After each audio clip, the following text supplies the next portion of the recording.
They say the greatest dangers often come from those closest to us.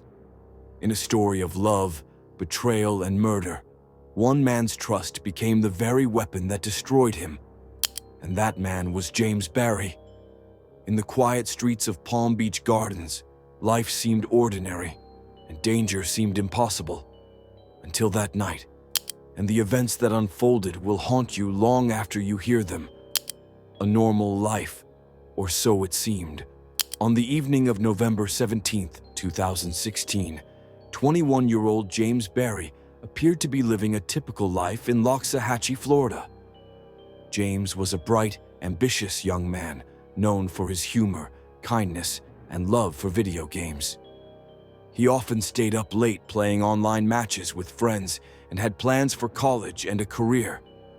His laughter could fill a room, and his small acts of kindness made him popular among peers. Friends described him as loyal and protective, always willing to lend a hand or listen to problems. To anyone observing from outside, James's life was ordinary, even enviable. But appearances can be deceiving. His relationship with Melanie Eam, a young woman he met in high school, had recently turned tense. Their on and off romance had ended just days before the tragedy. Though the breakup might have seemed ordinary to outsiders, it unleashed a dangerous storm behind closed doors. That evening, neighbors noticed nothing out of the ordinary. The streets were calm, families settled in, and James's house appeared peaceful. But small, overlooked details, a flickering porch light, a car parked slightly askew, and recent quarrels between James and Melanie foreshadowed the horror to come, the tragic discovery. Around 4 a.m., James's mother, Nicola Barry, was awakened by strange noises. Heart racing, she rushed to her son's room, only to find him lying on his bed, multiple stab wounds marking his young body. Shock and disbelief overtook her as she screamed for help. Paramedics arrived moments later, but despite their desperate attempts, James succumbed to his injuries. The scene was chilling. Furniture was slightly disarranged, a faint metallic scent lingered in the air, and the quiet home of a seemingly normal young man had become the setting of a brutal crime. Authorities immediately identified this as a targeted, personal attack, not a random act of violence. Ambulatory, somebody came in and stabbed my son, and he's bleeding, and he's almost unconscious. Please get him. Ma'am, I have them on the way. I need you to calm down. Where is the person that stabbed him? We don't know. The front door is open. They came in. I was sleeping, and his friend was over, and his friend woke up and found him stabbed. Okay, This guy! where is he stabbed at? He's stabbed in the shoulder. Okay, This guy! Please get us. He's bleeding. Ma'am, I had help on the way. SOU on the line? Yeah. I'm still here. What is that vein, guys? By his neck? His jugular vein. Okay. Do you have someone have a cloth to put pressure on? Yes, we have pressure on it right now. Please get him. Is he breathing? You don't know? I need to know if he's not breathing. Okay. No, sir, I have them on the way. I need to know if he's unconscious, right? He's unconscious, yes. Is he breathing? No, he's not breathing. James's death would soon reveal how betrayal and obsession could turn deadly. The investigation police quickly focused on Melanie Eam, James's ex-girlfriend. Any other questions for us? What's going on, Melanie? I don't know, I'm just scared. Okay. What are you scared about?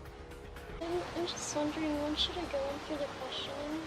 I don't know anything about that. Yeah, we haven't been told anything. Like I said, they just wanted us to talk to you about, make sure physically and emotionally you were fine is all. 400, I'm direct. I'm gonna head that way till I hear further. Okay, all right. Thank you. Okay. No, we just made a check.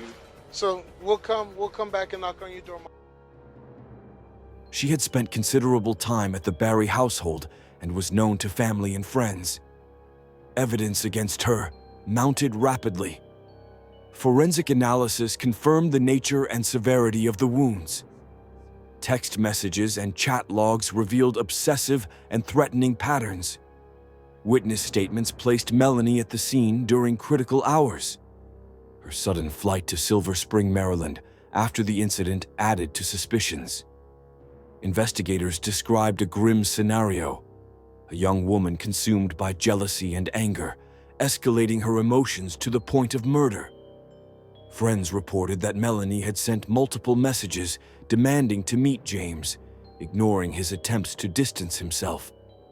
The community watched closely as detectives pieced together a timeline, tracing her movements and reconstructing the fateful night. Every new detail added layers of horror to an already shocking story. A community in shock. The murder left Loxahatchee reeling. James had been known as friendly, approachable, and full of life. The violent nature of his death challenged everything neighbors thought they knew about those close to him. Melanie had been part of James's inner circle, attending family gatherings and holidays. The realization that someone so familiar could commit such an act sent waves of fear through the community. Parents warned children about red flags in relationships. Schools held discussions on recognizing obsessive behaviors. Friends and neighbors reflected on how ordinary life could conceal extreme danger. Even months later, whispers about that fateful night and Melanie's actions lingered in conversations throughout the town. The horror of betrayal, so close and intimate, left a lasting mark. The trial, Melanie Eam's trial, began in 2017, drawing media attention and filling the courtroom with reporters, locals, and family members. The prosecution presented a meticulous case. The nature of James's injuries and the weapon used. Forensic evidence linking Melanie to the crime. Digital communications showing obsession and premeditation. Flight to Maryland immediately following the murder. The defense argued a crime of passion, claiming emotional instability. Yet the overwhelming evidence painted a clear picture of deliberate action. Courtroom moments were intense. James's mother recounted that terrifying morning, her voice breaking with grief. Friends described his character, while the jury absorbed the facts and the chilling reality of the crime. After deliberating for several days, the jury returned a verdict: guilty of second-degree murder. Melanie Eam was sentenced to 50 years in prison with credit for time served. The verdict provided some closure for James's family, though grief remained an ever-present companion. Lessons and aftermath. The murder left lasting scars, both emotional and social. Friends struggled to accept that someone so familiar could commit such violence. Parents warned children about obsessive and toxic behavior in relationships. Years later, James's friends remember him fondly for his humor, his kindness, and the moments of joy he brought to their lives. His story serves as a chilling reminder that evil sometimes hides behind the most ordinary faces, and danger can arise from those we trust the most. The case continues to resonate, warning communities and families everywhere about the dangers of obsession, betrayal, and unchecked emotional escalation. James Barry's story is not just a tragic headline. It is a cautionary tale, one that illustrates how quickly love can turn to violence and how fragile life can be when trust is violated. If this story sends chills down your spine, hit that like button and share it with someone who loves true crime mysteries. And don't forget to subscribe, because there are darker stories still to come, and you won't want to miss the next one.